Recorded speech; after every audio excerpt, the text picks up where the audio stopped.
if you could recall the scariest moment of your life, what would that be? I'd say the scariest moment was when I was doing Mach 2 and I got hit by a missile, and the airplane was out of control, spinning violently, and I couldn't get the ejection seat handle because of the G-forces. Hey, I'm Patrick Sweeney. Welcome to the Fear is Fuel newsletter. I'm super excited to be bringing you this. Now, I know you're probably not as excited as I am, but trust me, after a couple of these things, I think you will be. This first episode of Fear is Fuel, I'm bringing you the bravest man in the world. That's Col Joe Kittenger. Col Kittenger flew over 380 missions in Vietnam before he got shot down. He spent almost a year at the infamous Hanoi Hilton, prisoner of war camp where John McCain was. And then he became the first person to fly a hot air balloon across the Atlantic. But that's not the bravest thing he ever did. The bravest thing he ever did was take a hot air balloon up over 100,000 feet and parachute out.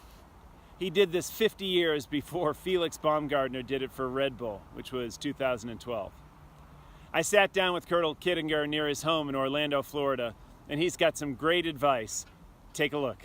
Well, thank you so much for spending some time. And I know you're a little bit pressed, but if we can take 5 minutes, I've got a few questions for you that people out there would love to hear. First and foremost is your thoughts on fear.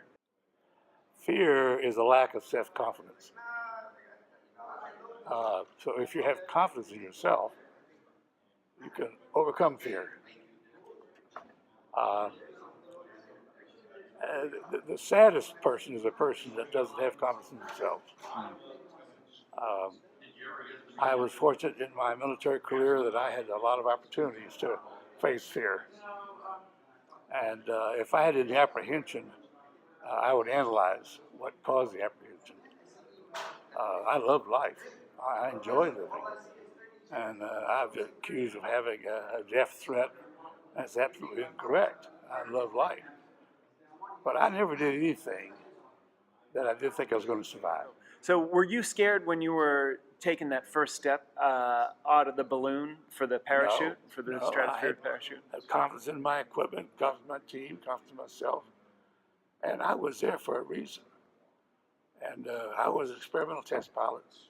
And I was used to being in situations that required a different approach, that you were going into an area that never been explored before.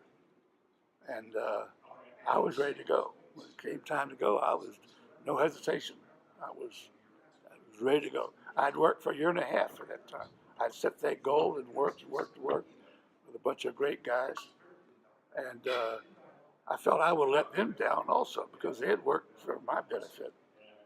So, no, I had no fear when I was getting ready to jump because I had confidence in myself and my equipment.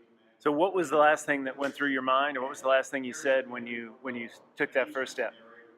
I said, Lord, take care of me now. And he did. Push the button to start the cameras and jump. You could use fear to your advantage by identifying the fact that it is fear and then work how to get out of it, how to not accept fear, how to have a different course, a different direction, or maybe just the fact that I'm tougher, or I'm better disciplined, I'm smarter, that I'm going to survive. And you have to have that confidence. You have to have that confidence. Without it, you're in trouble. Amen. You were kind enough to help break your own record after 52 years. You helped the Red Bull team and Felix Baumgartner break the Stratosphere record.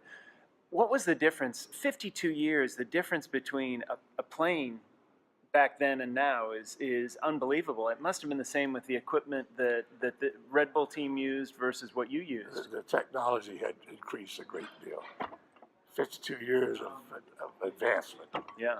And pressure suits and parachutes and physiological equipment. So there was a big difference between when I did it. When I did it, it was like driving a Model T Ford. Yeah. When I did it today, it was like driving a 2018 Maserati. Corvette. Yeah. So there was a big difference in the technology that had transpired. But the threat was just the same. The lack of pressure has not changed. The threat of doing something that hadn't been done before was there too. So that's a challenge. I was a Boy Scout. Okay. And it teaches the right lessons.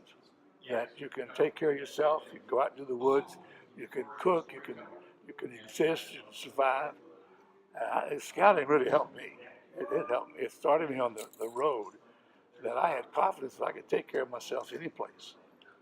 So I encourage young men to get into Scouts.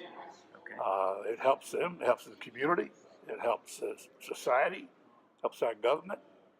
And there's only 1% of the Scouts become Eagle Scouts.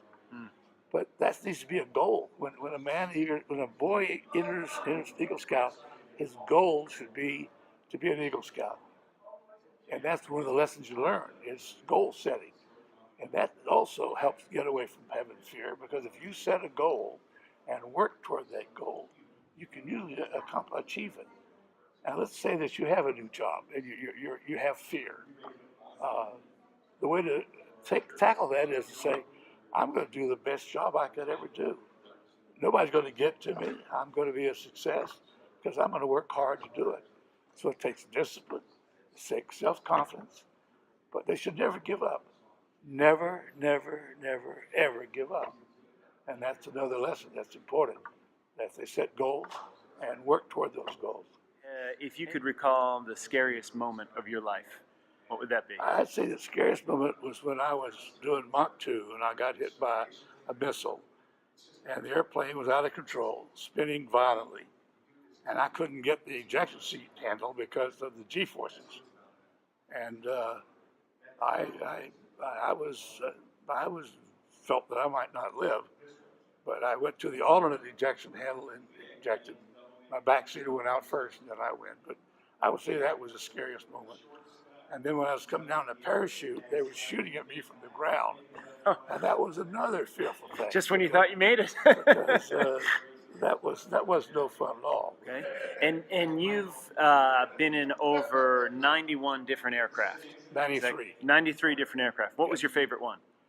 Well, my favorite prop-driven airplane was a P-51. Okay. And my favorite jet was the F-4. Okay. They were two great airplanes, and I just loved flying both of them. And I flew every airplane I flew, I enjoyed flying. I never flew an airplane I didn't like, because each one of them's a challenge. Yeah. And that's the way I approached it. Okay. Well, you were an amazing American hero, well decorated, more awards that we can say. Thank you very much for your service. And you've got an 89th birthday coming up here in a week or two. Happy birthday. Thank you very much. Thank you, Colonel. Hey, I hope you liked the first episode of Fear is Fuel. Colonel Kittenger is an amazing person. And all that information you can put to use every day. Just keep it in your mind what he said about confidence, about your team, and about using fear as fuel. If you like the newsletter, please share it on social media, and feel free to leave a comment below about things you'd like to see or other information you'd like to gain. My goal is to help you live the most passionate, exciting, and fulfilling life possible. That's what Fear is Fuel is all about. I'm Patrick Sweeney. Till next time, live big.